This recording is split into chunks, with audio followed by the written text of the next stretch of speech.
Hey guys, this is my first ever LinkedIn video, so please go easy on me.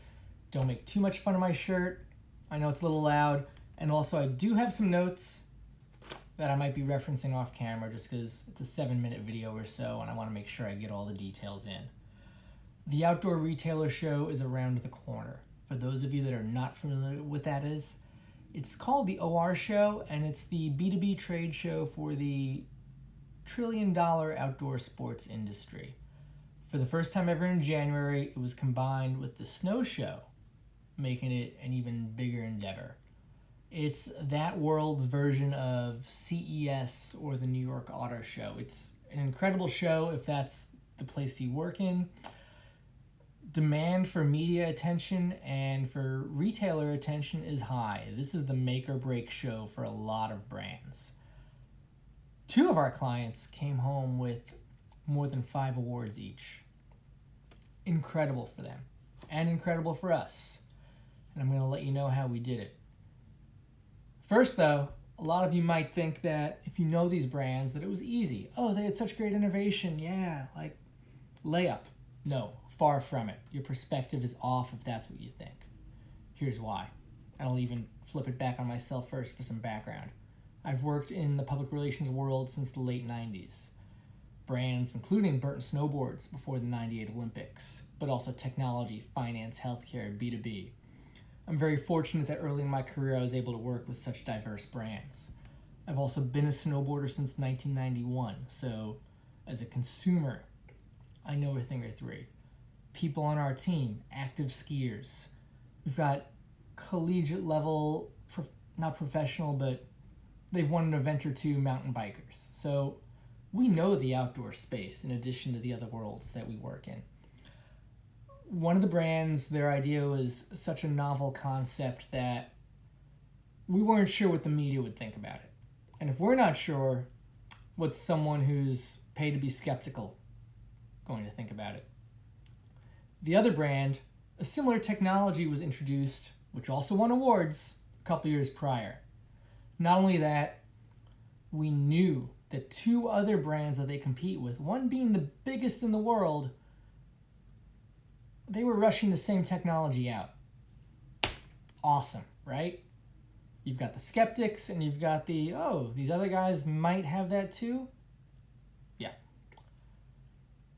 But we still made it happen. More than 10 awards.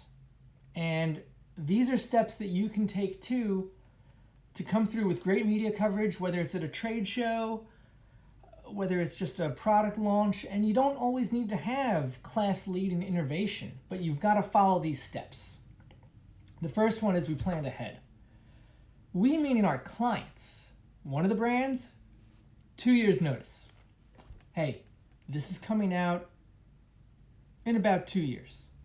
What? Awesome. That gave us time to get the wheels turning, thinking about what we wanted to do with whatever budget scenario they offered us. The other client, 10 months out. Also good. Having this timing allowed us the opportunity to think about contingency plans. You know, the cool kids call it pivoting now. Whatever you want to call it, things don't always go right in PR. So what's plan B? You got to be ready for that. We foster relationships. This is number 2. A lot of people ask us and they ask other PR people, how good are your contacts? It's not about how good your contacts are. It's about how you foster them. And that can be a lot of how often you don't call them or what you don't say. And by that I mean, so many brands will tell you that X, Y, and Z is groundbreaking when it's really just a new shade of gray.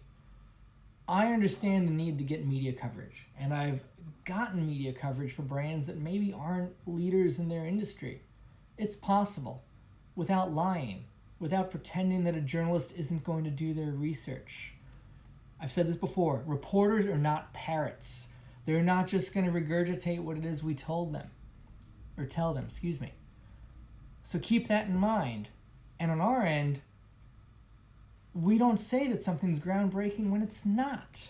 If you're always saying something is a massive achievement in the industry and it's not, what are they going to think when it is something crazy? Keep that in mind. Number 3, timing is everything, but not in regards to how I referenced it in point 1. By that I mean we have to give the journalists time to digest a story. This trade show takes place in January. Awards were probably figured out weeks before that.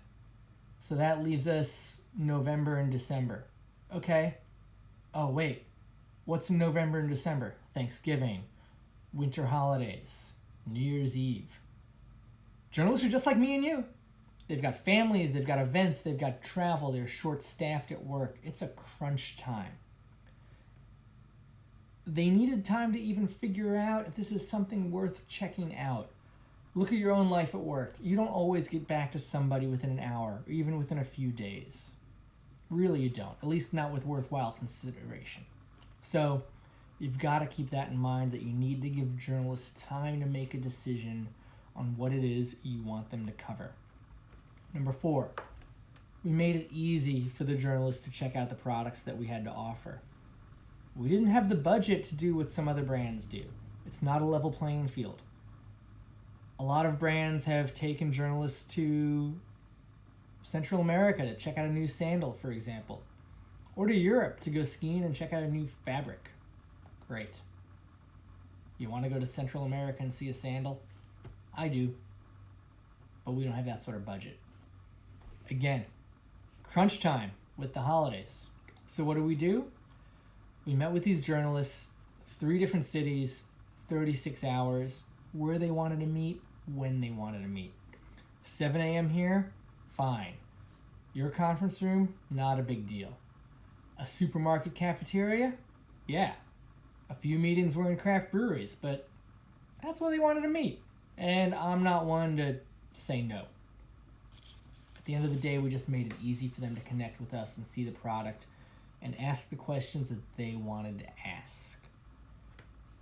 That's the last point. PR doesn't happen in a bubble. As I mentioned, similar technologies were introduced for one client, and the other one, the concept was no one else had done it before. So we anticipated the hard questions, and we were brutally realistic. Each brand's product didn't work for all situations, and we called that out in advance. A motorcycle is not a Jeep. They're both fun and they're both great, but they're for different scenarios, although they both will transport you from A to B.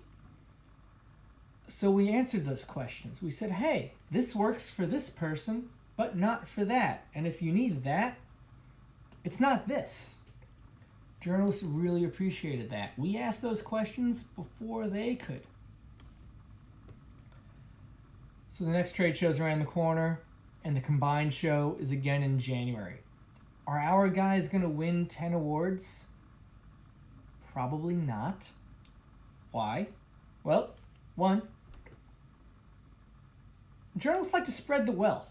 They really do. They're not just going to be loudspeakers for PR people, as much as we'd like them to be.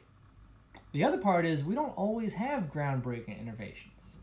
This is where a good PR team or good PR consultant really comes into play.